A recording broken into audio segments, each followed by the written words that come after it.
রোববার রাত ৯টা থেকে ১২টা পর্যন্ত উপজেলার বিভিন্ন এলাকায় মাদক ও চোরাচালান বিরোধী অভিযান চালায় নাগেশ্বরী থানা পুলিশ। এ সময় দয়াময়ী পাইলট স্কুল সংলগ্ন ফজলুর রহমানের বাড়ি এবং মমিনগঞ্জ এলাকায় রিয়াজুল ইসলামের বাড়িতে অভিযান চালিয়ে জব্দ করা হয় ২৬৮ পিস ভারতীয় প্যান্টের থান কাপড়।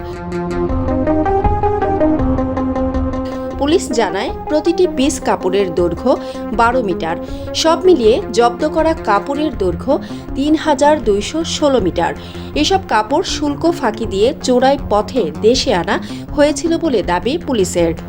এ ঘটনায় বিশেষ ক্ষমতা আইন ১৯৭৪ অনুযায়ী সুনির্দিষ্ট ও অজ্ঞাতনামা কয়েকজনের বিরুদ্ধে ২টি পৃথক মামলা করা হয়েছে।